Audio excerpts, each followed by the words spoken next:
है इसका करने का। फादर बराबर माँ, फादर बराबर क्या होगा, माँ। इसका ऐसे याद रखना है, फादर बराबर माँ। ठीक है, कितना आसान है, नहीं ट्राई हो जाएगा आप लोग से। एम बी, मोमेंटम बराबर mass into velocity, vector quantity है, और मास और वेलोसिटी का जो प्रोडक्ट होगा वो हम लोग क्या बोलेंगे, मोमेंटम बोलेंगे। याद रखना है तुम लोगों को, product of mass into velocity is called momentum. ठीक है, मोटी भैंस याद करो, मोटी भाभी याद करो, जिसको जो मन करे याद करो। मेन है मास इंटू वेलोसिटी, आपका फॉर्मूला देखो, ट्रिक रखोगे तो एग्जाम में अगर एमसीक्यू आएगा तो मार दोगे, लेकिन लॉन्ग के लिए आपको कंसेप्ट चाहिए, लॉन्ग बनाने के लिए कंसेप्ट चाहिए। चलिए अब देखिए न्यूटन इसके बाद क्या सोचता है। न्यूटन जो आदमी था वो ऐसा आदमी था, लड़की सबसे भयानक नफरत करता था। क्या पता कि न्यूटन का उसका कारण कोई लड़की नहीं थी। न्यूटन जैसे थोड़ा सा जन्म हुआ, थोड़ा सा मैंने जन्म न्यूटन का हुआ, 3 महीना के अंदर उसके पापा मर गए थे, और न्यूटन की मम्मी दूसरी शादी कर ली थी। उस समय न्यूटन थोड़ा बड़ा होता है तो उसके पापा के साथ उसको रहने के लिए न्यूटन उसकी मम्मी उसके अपने पापा के पास लेके जाती है। देखो छोटा बच्चा जब तो 3 महीना था, उसको पता नहीं कौन उसका पापा है, कोई बताया होगा, न्यूटन के दिमाग में चला जाता है कि मेरा ओरिजिनल पापा नहीं है, उससे उसको नफरत होता है। न्यूटन अपने विकिपीडिया में पढ़े हैं, लास्ट में लिखता है मेरा कभी मन करता है कि दोनों को आग लगा दूं मैं पेट्रोल डाल के, ऐसा न्यूटन लिखता है, इतना नफरत करता है। और उसी कारण से न्यूटन अपनी माँ से भी नफरत करने लगता है। कुछ दिन बाद उसका पापा भी मर जाते हैं न्यूटन का, नया वाला पापा। न्यूटन का कांड तो नहीं होगा है ना। न्यूटन पूरे लाइफ में किसी लड़की से सीधा मन से कभी बातों तक नहीं किया।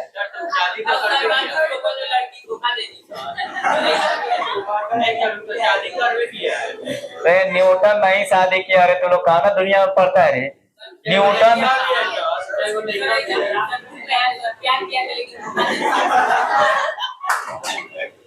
चलिए यहाँ पे आओ, थोड़ा प्यार करा रहे हैं हम रुको। आज हम लोग पढ़ने हैं Newton second law of motion. आज ये पढ़ने चलना है न्यूटन का सेकेंड नियम। देखो अब न्यूटन की माँ जब छोड़ के चले, न्यूटन प्रण कर लिया होगा मने मने कि दुनिया में जब तक रहेगा ये दुनिया तब तक कोनो ना कोनो कोचिंग में, कोनो ना कोनो स्कूल में मेरा नाम जरूर पढ़ाएगा, कोई ना कोई पढ़ाएगा। 9वां में दिया है, 8वें से उसका 4 शुरू होता है, 9 प्लस पूरा बुक उसी का है, 11 क्लास का दोनों बुक में 70% कंट्रीब्यूशन न्यूटन का है। मैथ में जाइएगा तो पूरा आपको कंटिन्यूटी डिफरेंशियबिलिटी पूरा न्यूटन का दिया है। बीएससी में जाओगे तो न्यूटन का कॉन्सेप्ट है, और बीएससी में तुमको थोड़ा सा न्यूटन कम होता है, उसमें आइंस्टीन का शुरू होता है। न्यूटन इतना ना तगड़ा काम किया है, पागल टाइप का आदमी है। अगर उसके काम में थोड़ा सा गलती हो गया, कोनो आदमी उसके चिढ़ा दिया, आज साबित करे तुम गलती हो, बाप एकदम पगला जाता था, और रात दिन पढ़ेगा, 18-18 घंटा पढ़ता था, इतना वो पगला जाता था। लेकिन वो ऐसा था, वो किसी के बात को मानते ही नहीं था। आज तुम कोई चीज प्रूव कर दो ना, चीज प्रूव है तो कहेगा ये गलत है, मन में नहीं करता था, दूसरे की बात को नहीं मानता था, अपने बात का कोनो गलती कर दिया ना तो पगला जाता था। तो ग्रेविटेशन में कोई फंसा था मामला, कोई गलती साबित कर दिया था उसको, न्यूटन इतना लग रहा था न्यूटन जो है ना मर जाएगा, सुसाइड कर लेगा, पागल हो गया था, और रात दिन पढ़ रहा था, रात दिन पढ़ रहा था। और दूसरी बात बता दें, न्यूटन कुछ नया नहीं किया है। क्या न्यूटन किया है, बस मैथ में कुछ नया किया है, फिजिक्स में कुछ भी नया नहीं किया। न्यूटन ग्रेविटेशन अभी बोलेंगे, मोशन अभी बोलेंगे, लेकिन अपने भारत में 400 समथिंग एडी में ब्रह्मगुप्त आए थे, आपको फिर से आर्यभट्ट आए थे। इन लोगों ने गुप्ता डायनेस्टी के रीजन में इन लोगों ने पूरा चीज के बारे में पहले बता दिया, लेकिन ये लोग कुछ लिखा नहीं था। न्यूटन ने क्या किया ना, दिमाग लगा के सभी फिजिक्स के फॉर्मूला को मैथ प्रूव कर दिया है, बस ये नया काम किया। न्यूटन ये ऐसा आदमी है, पहले के लोग फिजिक्स लिखेगा था क्या, खाली थ्योरी ले, थ्योरी मारेगा, एक थ्योरी को प्रूव करने के लिए पूरे 2 पन्ना लेगा कि हम यहाँ गए थे तो हम यहाँ दिखते थे कि चांद का हई कोना दिख रहा था, और न्यूटन कुछ नहीं, सीधे फॉर्मूला मैथ प्रूव किया। चलो हमने मैथ से प्रूव कर दिया ए बराबर जी m1 m2 बटा r स्क्वायर होता है, हमने मैथ से प्रूव कर दिया p बराबर mv, मैथ से प्रूव करता था न्यूटन। ये काम न्यूटन किया है कि फिजिक्स और मैथ को एक कर दिया है, फिजिक्स के फॉर्मूला को प्रूव मैथ से किया। तो देखिए न्यूटन का सेकंड लॉ क्या कहता है, अब आप खुद फील कीजिएगा। कोई आपके पास एक गाड़ी है, मान लीजिए कोई कार है, ये मास है, इसके पास मास फिक्स रहेगा, इसके पास कोई स्पीड है, मान लीजिए 10 मीटर पर सेकेंड है बाबू, 10 मीटर पर सेकेंड इसका स्पीड है, ठीक है, मान लेते हैं, मान लो 10 मीटर पर सेकेंड है, और ये 10 मीटर पर सेकेंड को हमको कुछ देर के बाद ये 20 मीटर पर सेकेंड का स्पीड करना है, मास उतना ही रहने देना है, 10 को हमको करना है 20 मीटर पर सेकेंड टी समय के बाद। तो आप पढ़े, अभी आप कुछ देर पहले पढ़े, किसी भी ऑब्जेक्ट को रेस्ट से मोशन लाने के लिए फोर्स चाहिए, मोशन से रेस्ट में लाने के लिए फोर्स चाहिए, लेकिन मोशन से को इंक्रीज करने के लिए भी फोर्स चाहिए, इफेक्ट ऑफ फोर्स। मोशन को इंक्रीज करेंगे, जो उसका स्पीड है, स्पीड को इंक्रीज करेंगे या डिक्रीज करेंगे तो वो तो फोर्स चाहिए। तो 10 मीटर पर सेकंड से 20 मीटर पर सेकंड में फोर्स का हमको स्पीड को बढ़ाना है, तो हमको क्या चाहिए, हमको फोर्स तो चाहिए। तो हमने कुछ फोर्स लगाया, मान लो हमने कुछ फोर्स लगाया, 50 मीटर फोर्स लगाया, मान लिया हमने कितना फोर्स लगाया, 50। मान लो कि हमने धक्का देकर बढ़ा रहे हैं, मान लो अभी तो इंजन बना रहा है, लेकिन मान लो कि हम धक्का देकर बढ़ा रहे हैं, तो 50 मीटर हमने फोर्स लगाया, तो 20 मीटर पर सेकेंड हुआ। यहाँ पे हमने फोर्स कितना लगाया, 50 न्यूटन। लेकिन अगर यही अब ये हमारा क्या मानेंगे, ये हो गया यू, ये क्या हो गया वी। अगर 20 नहीं ला कर, अगर वी को लाना रहता हमको क्या 30 मीटर पर सेकंड लाना रहता, तो क्या फोर्स इतने लगता है, फोर्स इतना लगता है, नहीं लगता, फोर्स ज्यादा लगाना पड़ता। तो इसका मतलब देखिए, स्पीड को बढ़ाना है, तो साधारण सी बात है जी, इसको न्यूटन मोमेंटम से जोड़ दिया है। हमको स्पीड को बढ़ाना है तो हमें ज्यादा फोर्स लगाना पड़ेगा, ज्यादा फोर्स लगाएंगे तो इसका मोमेंटम ज्यादा हो जाएगा कि नहीं। अगर यहाँ पे मास इसका 100 केजी रहता है, तो यहाँ मोमेंटम, शुरुआत का मोमेंटम कितना होगा, P1 100 गुना 10 1000, ठीक है। ये मोमेंटम कितना होगा, ये स्पीड करेंगे तो मोमेंटम कितना होगा, P2 20 गुना 100 2000। ये मोमेंटम कितना होता है, P3 100 उसका मास है, 100 केजी मास है, 100 गुना 30 3000, देख रहे हो। अब देखो, अगर हमको इस मोमेंटम से इस मोमेंटम में जाना रहता तो मोमेंटम में डिफरेंस कितना आता, 1000 का। अगर इस मोमेंटम से इस मोमेंटम में जाना रहता तो मोमेंटम में डिफरेंस कितना आता, 2000 का, 2000 का। ये ज्यादा, यानी कि सिंपल सी बात है, स्पीड ज्यादा बढ़ाइएगा तो ज्यादा फोर्स लगेगा। इधर देखो, यहाँ देखिए, यहाँ उधर नीचे का देख रहे हो तुम लोग, स्पीड ज्यादा बढ़ाइएगा तो ज्यादा फोर्स लगेगा। अब इसको न्यूटन के भाषा में समझिए, 1000 से मोमेंटम 2000 जाएगा तो चेंज इन मोमेंटम कितना होगा, 1000। तो 1000 मोमेंटम आप चेंज करते हैं, और 1000 से जब 3000 मोमेंटम लेके जाएंगे तो चेंज इन मोमेंटम कितना होगा, 2000। टाइम दोनों फिक्स किए, तो ज्यादा मोमेंटम में चेंज कहाँ हो रहा है, इसमें। ज्यादा फोर्स किस में लगेगा, इसमें। न्यूटन इसी बात को लिख दिया है, rate of change in momentum is directly proportional to applied force. देखो 10 स्पीड था तो इसका मोमेंटम कितना होगा, 1000। मान लो 100 केजी इसका मास है, 10 हमने स्पीड किया 20, धक्का दिए, अब ये भी हो गया। मोमेंटम क्या होता है, मास इंटू वेलोसिटी। अब वेलोसिटी का मतलब वी नहीं लेंगे, अगर इनिशियल वेलोसिटी यू है तो यू भी ले लेंगे। अब यहाँ का मोमेंटम निकालो, कितना हुआ, 20 गुना 100 2000, 100 मास है, ठीक है। अगर 20 नहीं करके अगर 30 करने को हमको कहता, तब क्या होता है मोमेंटम, 30 गुना 100 3000। तो मोमेंटम में चेंज ज्यादा किस में हो रहा है, इससे यहाँ जाएंगे तो कितना चेंज हो रहा है, 1000, इससे यहाँ जाएंगे तो चेंज कितना हो रहा है, 2000। साधारण भाषा में देखिए तो किसमें ज्यादा फोर्स लगाना पड़ रहा है, इसमें कि इसमें, नीचे वाला में। यानी 10 से 20 जाने में कम फोर्स, 10 से 30 जाने में ज्यादा फोर्स। तो यहाँ पे मोमेंटम में चेंज ज्यादा ना हो रहा है। इसी न्यूटन ने इसी बात को समझ लिया, और इसी बात को क्या लिख दिया, भाषा में लिख दिया, लैंग्वेज में लिख दिया, rate of change in momentum is directly proportional to the applied force. ये न्यूटन लिख दिया। ये न्यूटन के अनुसार क्या कहता है, रेट, रेट मतलब टाइम से डिवाइड करना, of change in momentum, momentum में चेंज का rate is directly proportional to, directly proportional to applied unbalance force, ठीक है ना। अप्लाइड आपको पहले बता दिए, और एक्सटर्नल फोर्स होगा अनबैलेंस्ड फोर्स, ठीक है। यहाँ पे जो आपकी गाड़ी है, मान लो ये गाड़ी है, यहाँ पे मास है, स्पीड u है, कुछ देर के बाद इसका हो जाएगा स्पीड v, मास सेम रहेगा, स्पीड हो जाएगा v। टाइम कितना लग रहा है, यहाँ से यहाँ तक टाइम जाने में लग रहा है t। न्यूटन के अनुसार क्या होगा, फोर्स जो होगा डायरेक्टली प्रोपोर्शनल होगा P2 माइनस P1 बटा T के। देखो इधर, देखो ना, ये बोला P2 minus P1 change in momentum बटा T से डिवाइड करेंगे तो final momentum minus initial momentum बटा time. Change in momentum, change in momentum मतलब आपके पास 10 रुपया है, आपके मम्मी ने कुछ रुपया डाल दिया, आप देखोगे आपके पास कितना होगा 30 रुपया। तो चेंज इन मोमेंटम, चेंज इन पैसा कितना हो गया, फाइनल माइनस इनिशियल।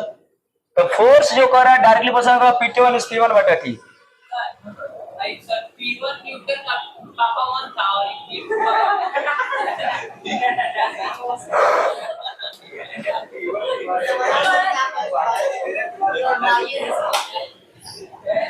अरे न्यूटन का पापा 1 P1 नहीं था, मोमेंटम 1 कर दिया। चलो भाई देखो, यहाँ का जब P1 बराबर mu और P2 बराबर mv, न्यूटन का दो पापा था तो तुम समझ रहे P1 P2 है। चलिए देखिए यहाँ पे, तो यहाँ पे प्रोपोर्शनल साइन हटाएंगे तो फिर क्या लगेगा, इक्वल टू के P2 के जगह पर क्या दीजिएगा mb, P1 के जगह पर क्या लीजिएगा mu by T। Final momentum minus initial momentum by T। Rate जब भी लगाएंगे तो टाइम से डिवाइड करेंगे, के प्रोपोर्शनल साइन लगाएंगे तो के कांस्टेंट लगेगा। अब के का वैल्यू क्या है 1, रख दीजिए। तो F बराबर के का वैल्यू 1, m यहां से बाहर निकाल लीजिए, क्या आएगा v minus u by T. आप पढ़े चैप्टर 1 में a बराबर क्या होता है v minus u by T. तो F बराबर क्या हो जाएगा, ये हो गया m इंटू a, तो यही हो गया F बराबर ma न्यू, आई हो गया m, आई क्या है पूरा a बराबर m में। हाँ बोलो, हाँ ये भी वेलोसिटी है ना, नाम रखे यू लेकिन है वेलोसिटी, m इंटू यू है इनिशियल वेलोसिटी, इनिशियल वेलोसिटी तो इनिशियल मोमेंटम आया, फाइनल वेलोसिटी से मल्टीप्लाई किया मास का, फाइनल मोमेंटम आया, ठीक है। कभी भी हमको चेंज निकालना है तो फाइनल माइनस इनिशियल ना, final minus initial change in momentum. तो ये आया फोर्स का फॉर्मूला आया बाबू, ट्रिक याद है इसका करने का।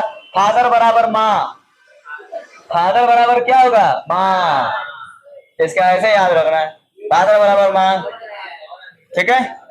देखिए कितना आसान है, नहीं ड्राइव हो जाएगा आप लोग से, ड्राइव है F डब्ल्यू सब P2 minus P1 by T, के निकाल लीजिएगा, P2 है mv माइनस mu बटा T, m को बाहर कीजिएगा v minus u by T, v minus u by T क्या होता है एक्सेलरेशन, रख दीजिएगा। अब देखिए इसमें कोनो दिक्कत नहीं निकालने में। अब इसका एप्लीकेशन, न्यूटन के सेकेंड लॉ का एप्लीकेशन देखो यहाँ पे, जब भी न्यूटन का सेकेंड लॉ कहेगा तो ये वाला बात याद रखना, ये तो याद है, इसके अलावा हइयो याद रखना कि F बराबर क्या लिख सकते हैं m v minus u by T लिख सकते हैं, यानी कि t क्या है नीचे है। अगर हम लोग 10 से 20 तक ले जाने में ज्यादा टाइम लगाते ना तो कम फोर्स लगता, धीरे धीरे धीरे धीरे हम स्पीड बढ़ा रहे हैं तो कम फोर्स की रिक्वायरमेंट होती। तो यहीं पे हम लोग न्यूटन का सेकेंड लॉ का जो एप्लीकेशन पढ़ेंगे इसी पे पूरा खेला है, ठीक है। चलिए न्यूटन का application of Newton second law of motion, application of Newton second law of motion. पहला एप्लीकेशन देखिए, एक क्रिकेटर जब या कोई भी आदमी जब कैच करता है बॉल को तो ऐसे बॉलवा को कैच करके हाथवा को पीछे खींचता है, ठीक है। तो इसका कारण यही फॉर्मूला है, देखो F बराबर एम ए है या M V minus U by T. देखिए यहाँ पे सुनिए, अगर हम टी बढ़ाएंगे, ये इनवर्सली प्रोपोर्शनल हो गया, नीचे का क्वांटिटी बढ़ाते हैं तो ये क्वांटिटी क्या होगा, घटेगा। कारण ये लिखे जैसा ऐसा आएगा। अब मान लो तुम नया नया क्रिकेट खेलने गए हो और तुमको पता ही नहीं है फिजिक्स का नियम कि बॉल को कैच करेंगे और हम लोग पीछे खींचेंगे, एक बार तुम बॉल को ऐसे हाथ में कैच कर दो, बॉल का क्या जाएगा, उड़ हो जाएगा, उड़ जाएगा। क्योंकि क्या कहता है रूल में, क्योंकि चोट लगेगा। जैसे बॉल आ रहा होगा तो उसके बाद वेलोसिटी बहुत ज्यादा होगा, मास तो जितना होगा उतना होगा, यानी उसके पास मोमेंटम होगा। जैसे आप कैच कीजिएगा वेलोसिटी आप जीरो कर रहे हैं, यानी मोमेंटम को आप 1/0 कर रहे हैं, 1/0 कर रहे हो, मोमेंटम बहुत जल्दी में जीरो हो रहा है। तो ये टाइम बहुत कम में आप मोमेंटम को जीरो कर रहे हैं, तो ये टाइम आप बहुत कम ले रहे हैं मोमेंटम को जीरो करने में। ये टाइम कम ले रहे हैं तो फोर्स क्या होगा, ज्यादा लगेगा। तो इसलिए क्या करता है क्रिकेटर, देखना क्या करता है लोग, ऐसे बॉल पकड़ गया थोड़ा सा हाथवा को पीछे खींचेगा सब, हाँ, यानी कि क्या करता है लोग, मोमेंटम को जीरो होने के लिए, मोमेंटम को डिक्रीज होने के लिए टाइम क्या करता है, इंक्रीज करेगा। बस इतना याद रखना है। और हाथ को खींचता है ना तो मोमेंटम जीरो होने के लिए टाइम को इंक्रीज करता है, और जब टाइम इंक्रीज होगा तो फोर्स क्या होगा, डिक्रीज होगा, फोर्स डिक्रीज होगा। हमारे हाथ पे तो फोर्स क्या लगेगा, कम लगेगा। तो हमारे हाथ पे फोर्स कम लगेगा तो हमें चोट नहीं लगेगा, तो हम आराम से बॉल को क्या करेंगे, कैच कर लेंगे। दूसरा चीज देखिए, दूसरा इसका यूज, हाई जंप कोई करता है ना, हाई जंप। तो देखिए हाई जंप हम लोग करते हैं, तो हम लोग समय जब पुराने जमाने में हाई जंप हम लोग बगीचा में करते थे तो क्या करते थे, एक रसोई तान देंगे लोग, आगे क्या करेंगे, माटी को कोन देंगे, माटी समझते लो, मिट्टिया को आगे कोन देंगे लोग, या क्या करेंगे लोग, बालू लिया कर रख देंगे लोग। आजकल तो क्या करता लोग, ये लोग जंप थी नहीं, मैट या वो क्यूजन बोलते हैं, क्यूजन मैंने ज्यादा, क्यूजन लिया कर रखता है लोग, फोम का आगे लगा देते हैं लोग, और जैसे कूदेगा ना तो उस पर पड़ेगा। देखिए इसका कारण क्या है, मान लीजिए आप नहीं, अगर मिट्टी को नहीं खोलते हैं, कल होकर पैर जाएगा, काहे टूटेगा, ये फॉर्मूला के कारण से पैरवा टूटेगा, ये फॉर्मूला के कारण से। तुम एकदम स्पीड में आ रहे हो, दौड़ के एकदम स्पीड में आ रहे हो, तुम्हारे पास मोमेंटम बहुत ज्यादा है, मास है, वेलोसिटी है, तो तुम्हारे पास मोमेंटम ज्यादा है, मोमेंटम ज्यादा है। और जैसे कूदोगे तो मोमेंटम तभी भी रहेगा, और जैसे जमीन पे पड़ोगे, जमीन पर रहेगा एकदम हार्ड, जमीन रहेगा हार्ड, तो मोमेंटम एक बार आपका स्पीड क्या होगा, जीरो करेगा। आपका जो फाइनल स्पीड क्या करेगा, जीरो करेगा। जब फाइनल स्पीड जीरो करेगा, टाइम कितना लगेगा, फ्रैक्शन ऑफ सेकंड भी नहीं लगेगा। जब फाइनल स्पीड जीरो किया तो टाइम आपका बहुत कम लगा, टाइम कम लगा तो आपके बॉडी में फोर्स बहुत ज्यादा लगेगा। हाई जंपर के केस में बात बता रहे हैं हम, हाई जंपर में आपके बॉडी पे जब फोर्स ज्यादा लगेगा तो समझिए क्या होगा, आपका पैर का पैरवा रहेगा ठीक, कार होकर एकदम लंगड़ाते लंगड़ाते चलो, सब कूदना तुम्हारा छूट जाएगा।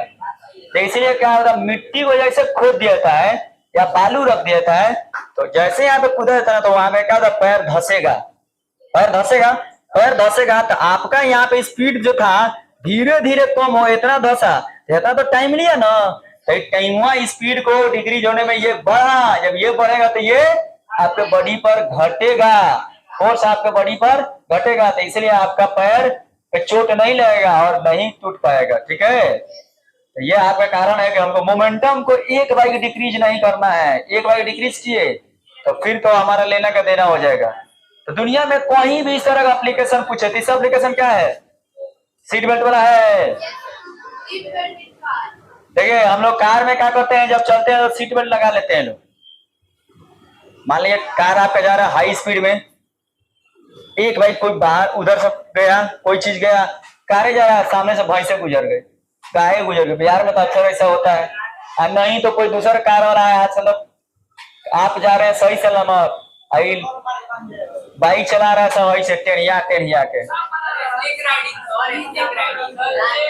2 लाख पड़ेगा, सब स्नेक राइडिंग ठीक हो जाएगा। ऐसा बाइक चलाते हैं हम लोग को डर लगता है, मेन रोड पे चलाता है सब।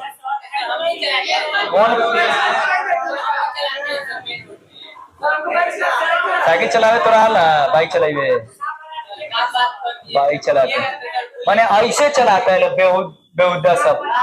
और आपके सामने जब आ गया बाइक, आप एक बाइक ब्रेक मारे, एक बाइक जब ब्रेक देखो इधर, एक बाइक जैसे ब्रेक मारोगे हमारा मोमेंटम पहले बहुत ज्यादा था और मोमेंटम एक बार जीरो हो गया। टाइम कितना लिया? बहुत कम मोमेंटम जीरो होने के लिए। अब टाइम कम लिया, आपके ऊपर फोर्स बहुत ज्यादा लगेगा, ठीक है ना। आप गिरिएगा तो आपका पूरा बॉडी ये हो जाएगा। इसीलिए हम लोग क्या करते हैं, सीट बेल्ट लगाते हैं कि जब जैसे हम लोग झुकेंगे ना तो धीरे धीरे धीरे धीरे धीरे सीट बेल्ट झुकाएगा तो हमको बचा लेगा, ठीक है। तो इसलिए मोमेंटम को डिक्रीज, देखो न्यूटन कितना बढ़िया चीज खोजा, मोमेंटम को धीरे धीरे डिक्रीज करना है, एक बाइक डिक्रीज नहीं करना है। मोमेंटम को डिक्रीज करने के लिए हमको टाइम को लेना है, टाइम को ऐसा नहीं टाइम जीरो तुरंत नहीं कर देना, तो याद रहेगा। हाँ चलिए लो।